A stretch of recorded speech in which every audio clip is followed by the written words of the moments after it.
Martin, a really great bloke, I've known him for many, many years. We do brewery tours together.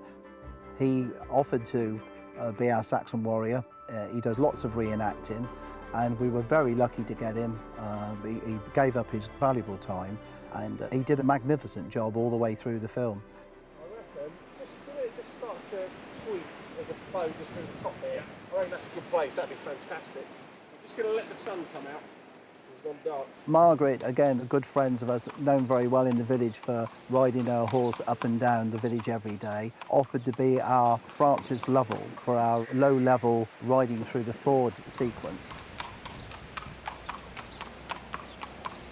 Unfortunately, no sooner had we started filming, she fell off her horse and broke her collarbone. So we all rallied round and we had to rush her off to the JR for treatment. And the good news is that she made a good recovery. Just one more of those? Something I didn't realise about Martin is that he doesn't always just go out and buy his own equipment. This particular longbow he actually made himself, and I was absolutely amazed. He was doing some practice shots and he shot off 3 arrows, one after the other, in a very strong crosswind, and believe it or not, they all ended up within a metre of each other. It just looks very, very summery. Yes. It's a perfect shot. There we go. That's it. Phil and I were really enjoying this particular moment with all the cows and the donkeys and birds around us, and we ended up doing the Dr. Dolittle bit. Number 53, 533, come in. I love this particular spot, and I used to spend all my time around here as a kid. Just stay there. It's low. Playing around the ruins and climbing into the dovecot.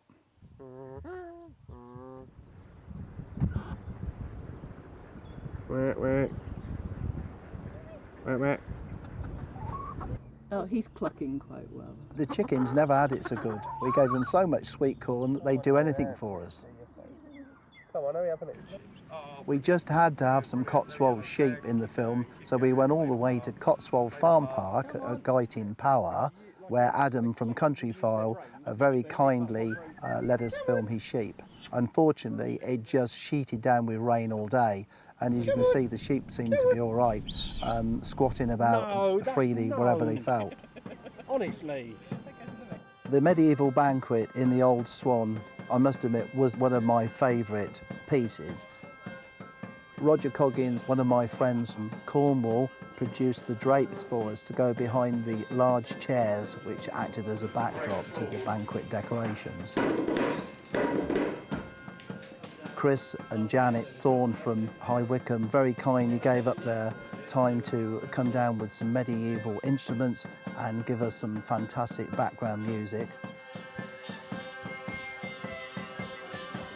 We raised a few eyebrows when the visitors came in and saw that the bars were full of medieval reenactors sitting there having cups of tea.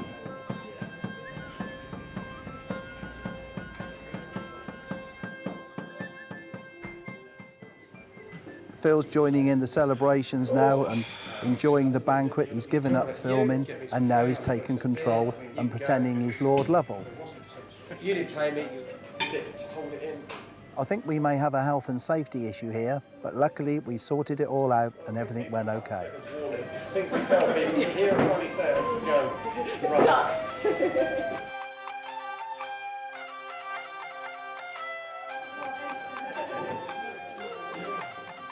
All the reenactors that we had for the banquet all came from the village, and I was amazed how they all were able to go back 500 years and just settle in as if it was yesterday.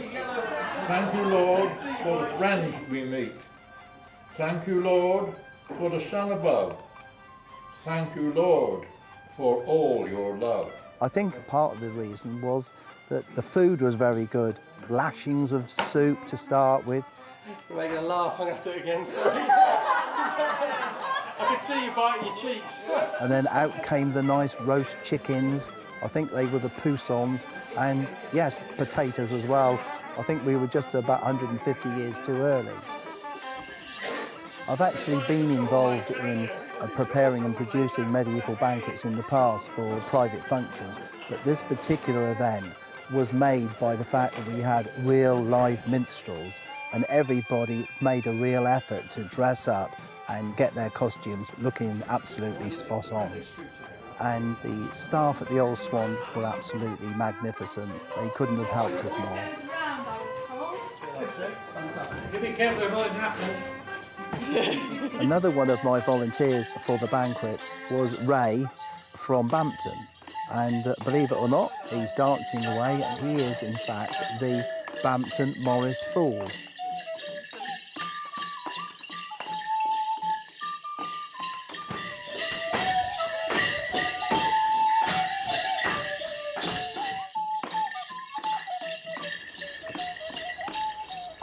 As a boy, I knew every crook and cranny of the Minster Lovell ruins, playing down here every minute I had. And so did Lady Lovell, who locked herself in the old oak chest when she married one of the young Lovells. It was a very sad story, and a sad poem was written about it. And I'll give you the second verse. "I'm tired of dancing," now she cried.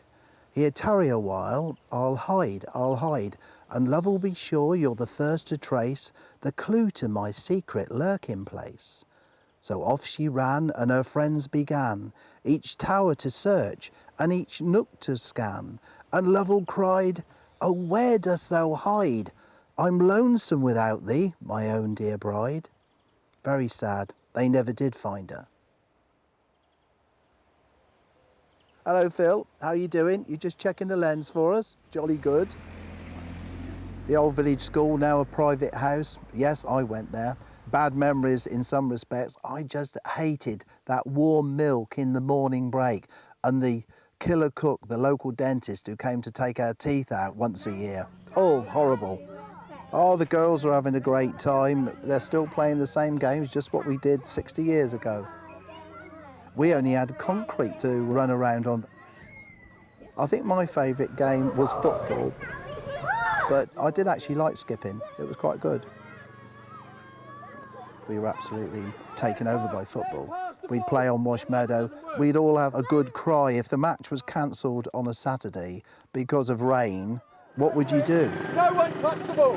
No one! We had to end up going into the local cinema and staying there for 3 showings of the film and come out just after 10 o'clock, just in time to go to Down Evo's to get fish and chips and then catch the number 54 back to Minster Lovell. A good day out.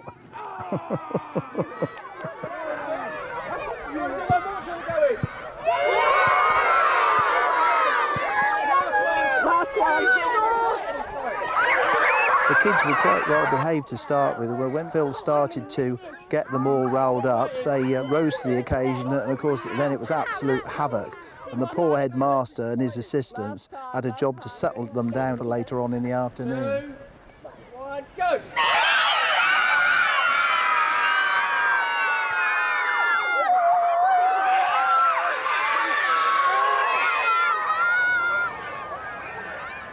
Mr. Cummins from Bushy Ground very kindly loaned us all his agricultural equipment, and included in that was, of course, a milk yoke, which we haven't seen for years and years and years. Go! Cameron! And then, of course, Both all of you. our film operators. Phil's hard at it. We've got Roger, we've got James, Sue's son, offered to hold the microphone. That's the bit inside the fluffy bit, which is nicknamed Dougal, because it looks like a fluffy dog. And it acts as a wind dissipator and stops it affecting the sound. Perfect. I don't think all our village reenactors realised that we were going to put them to work in the Charterville bungalow gardens. But never mind. You seem to be doing most of the work. Is that typical? Everybody on Charterville would have to get to grips with growing strawberries and culturing all the trees. You can go right up and you just sort of pull it without... Oh! Oops. Oh no! Uh-oh. You ready? That one's going to come off. Yes. Well done. Okay, she's going to... Right, I'm going to leave her on this one. Right. Okay, Zach, just pick just a couple of apples to your right. Right, okay, now I've got a height problem. Have we got anything for her to stand on? It's all right, we don't mind bruised apples, we can reuse them. Yeah. Okay, and just tip a few in for the moment, that'd be brilliant. Okay, and we're just going to do a close one. That is brilliant. There were so many apple trees and so many apples to pick that we were spoilt for choice. But anyway, after about half an hour, we ended up with a good few punnets. Underneath the apple tree, picking all the daisies. This was a really difficult situation. We were filming the bakery on a busy road, and after about 30 stop-starts, here we go, cars coming past, aircraft coming over. Eventually, we managed to get the right shot. I want to get you just to poke your head out the door so I've got a height. Oh, perfect. Okay, and when you're ready. We needed a mill in the film, and we knew that there was one at Stanlake. We contacted the owner, Leon Goldstone, and he said, oh well, come along. And when we arrived, he gave us such a warm welcome. He said, I've turned it on, go and help yourself, and blimey, what a sight. We got some fantastic pictures. We were like kids in a toy shop. The cobwebs were showing, the light was coming through the paddles, the noise was exciting. I just wish I'd got my fishing rod so I could wander down the stream and catch a nice couple of trout to take home.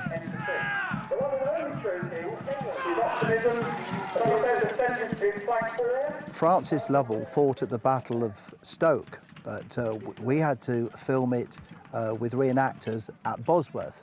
Then we found out that that still wasn't the actual site of the proper battle. But never mind, that they were so good and so into it that we almost felt like joining in.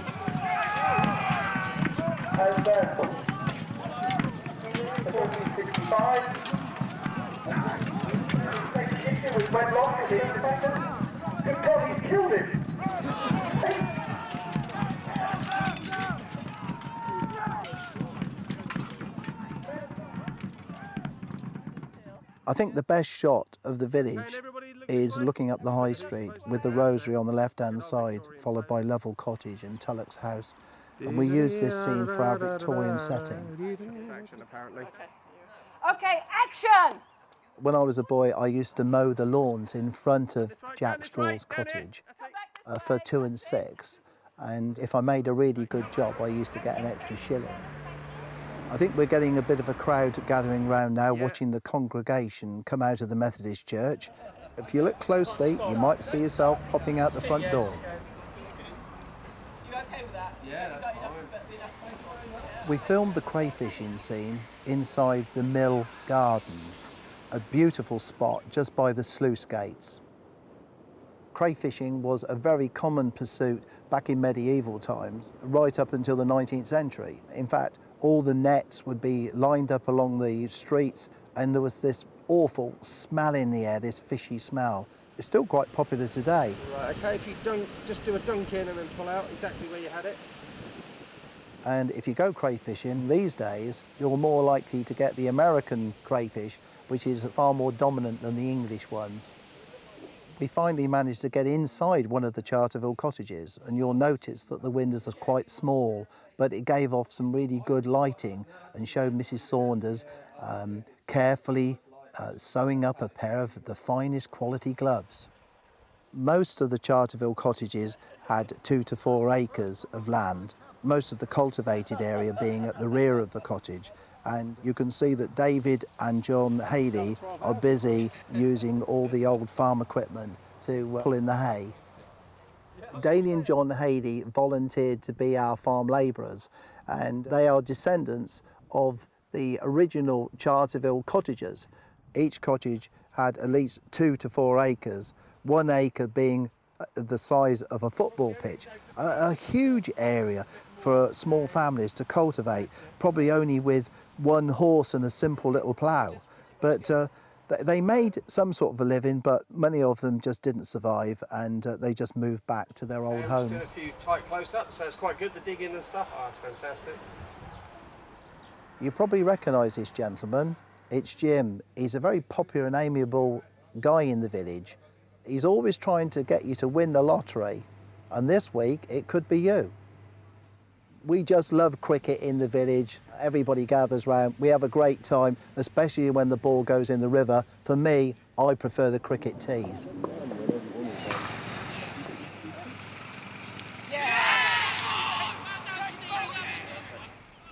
Here's Martin again. He's done a quick change act, moved on about 700 years, and now he's in the golden age of coaching.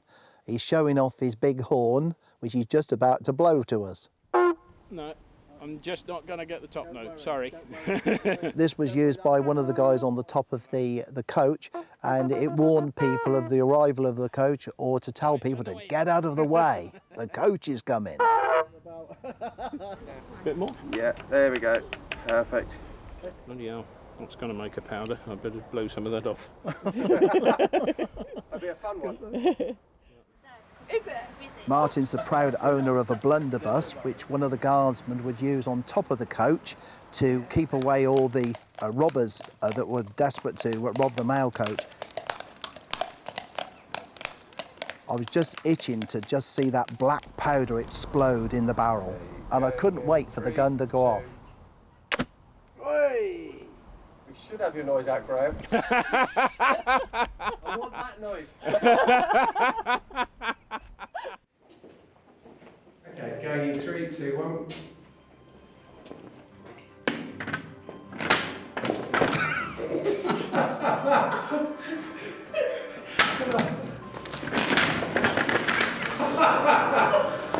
Bloody so much better.